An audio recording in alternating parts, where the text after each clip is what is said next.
What is the next China?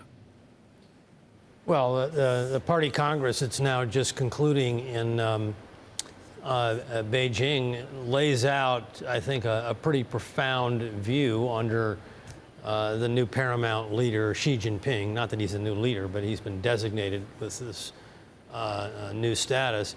And it's a vision that now spans out to 2050, which would be the 100th anniversary, a year plus for the founding of the People's Republic of China, seeing China progressively move from a well-off to a society to a great power. And there's an awful lot that can happen between now and then, but they have really set up a framework that will, I think, have an important impact in shaping and reshaping policy. Do you buy the framework, because you work on a shorter timeline than Dr. Roach? David Goldman, do you buy the timeline of 2020, 2030, the new roads they're building and all, or is it a philosophical arch to a troubled China?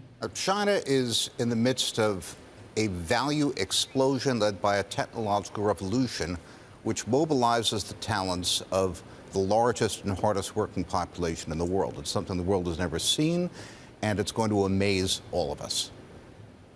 All right, Stephen Roach, talk to me about deleveraging in China. This is the one thing that spooks investors, that the PBOC governor was also warning of. Are they deleveraging enough?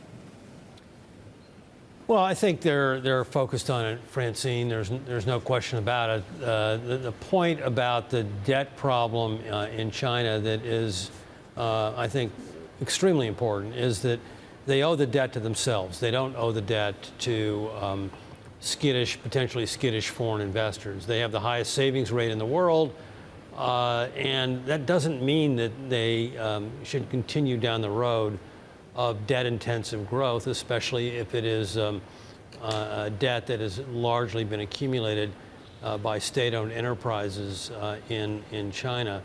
If there's one big piece that's still missing from the policy debate, and by the way, I agree with everything that David just said in terms of the innovation and talent, but they have yet to really grapple with this thorny issue of state-owned enterprise reform. Right. And until they do that, the debt issues are not going to go away on their own accord.